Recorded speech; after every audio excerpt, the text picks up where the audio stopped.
Good morning, guys. We are going to be looking at solving for missing sides of specifically a right triangle. We cannot do anything that we're doing today on any other shape but a right triangle.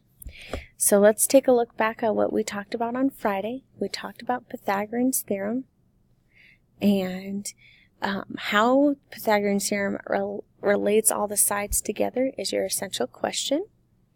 Remember, we call the two sides that are attached to that 90-degree angle legs. The adjacent side opposite of the 90-degree angle is called a hypotenuse. And here's his theorem, that the first leg squared plus the second leg squared is equal to the hypotenuse squared. And that's how we're going to be able to solve for missing sides of our right triangle. Let's go ahead and get started with examples. Our first example, we are solving for C, the hypotenuse, the longest side adjacent, opposite of the 90-degree angle. So we're going to start off with A squared plus B squared equals C squared, because here's the relationship they have with each other. It doesn't matter which one you make A or B out of 15 and 8 because they're both legs. So 15 squared plus 8 squared equals C squared. Now you are using equations to solve for this. You're in 8th grade, we've got to use equations to solve for this. 15 squared is 225 plus 8 squared is 64 equals C squared. Okay. Now we're going to combine our like terms. Because all what we're working with here is combining like terms. Okay. Let me go ahead and grab my calculator, make sure that I'm doing everything out accurately. Let's see here. Sorry, my computer's running a wee bit slow today. All right. 225 plus 64 is 2,289. 2,289 equals C squared. The only thing that undoes the exponent of 2 is the square root. Okay. C squared equals, this little symbol, this little check mark with no numbers next to it is the square root sign. When we square root it, we get this ugly number, so I might have done something wrong. 15 squared, 8 squared, okay, plus 225. There we go, that was what's wrong. I put too many of something up there. Too many twos, there we go. Now we're fixed. Let's go ahead and take the square root of that, and that is 17. So that would be on our cheat sheet. And sorry, no longer C squared plus or minus the square root of 17. Is plus or minus 17. We're talking about a distance here. Distances cannot be negative. The only logical one is 17 feet. 17 feet is our hypotenuse. Now let's jump into example 2. Again, the relationship, because it's a right triangle and we're solving for that hypotenuse, is A squared plus B squared equals C squared. And this time we're still solving for C, our hypotenuse. Okay, so we have 2/5 squared plus 3/10 squared equals C squared. Okay, all of this says, we're in that combining like terms, solving our equation is 2 times 2/5 times 2/5 plus 3/10 times 3/10 equals C squared. 2 times 2 is 4, 5 times 5 is 25, plus 3 times 3 is 9, 10 times 10 is 100, equals C squared. Still in that combining like terms phase. Now we're going to get like bases.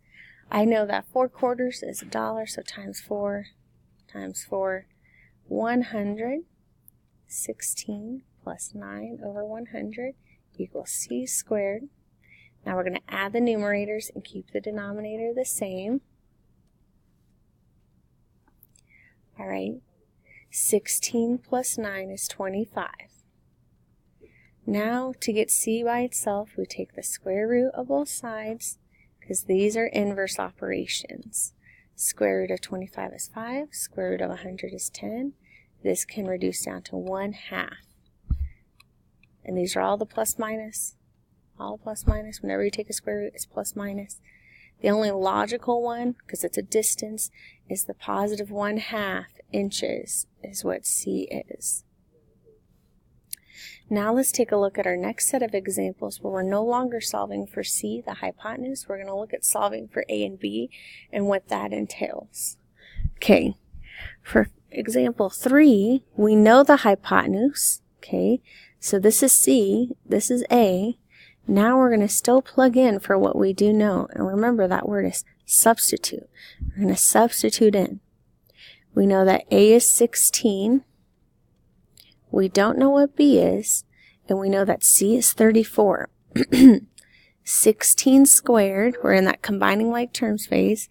16 squared is 16 squared, 256. Plus b squared, 34 squared is 1,156. 1,156. Still in that combining like terms, we've been going through PC sad me this whole time.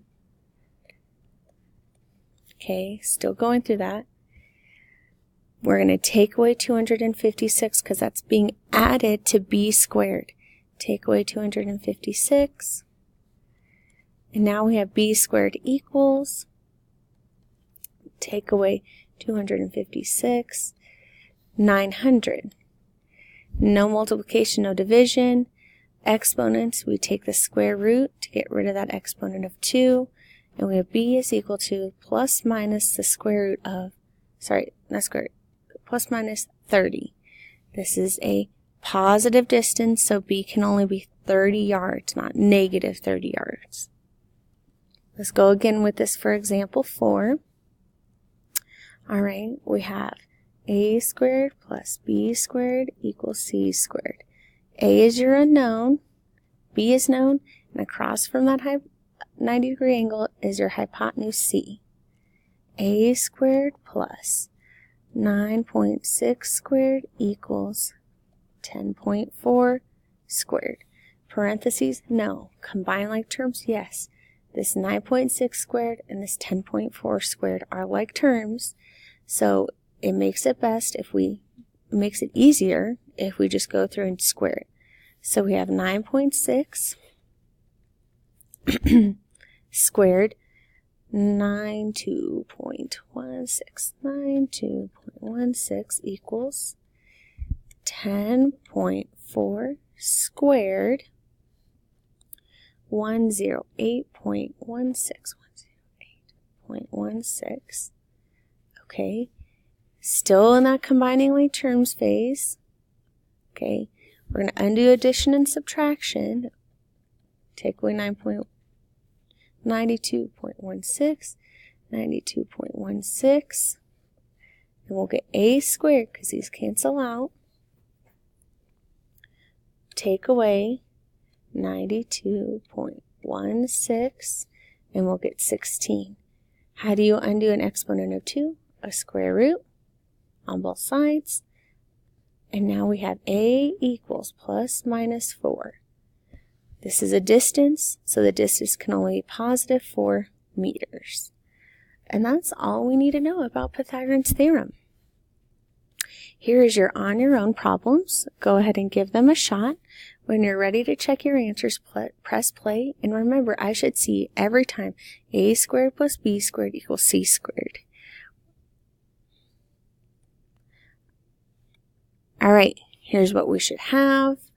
Go ahead and answer your essential question. It's obvious, guys. It's a squared plus b squared equals c squared. And your checkpoint is up and ready to go. I hope you're having a good day. Hope you had a good weekend. Bye, guys.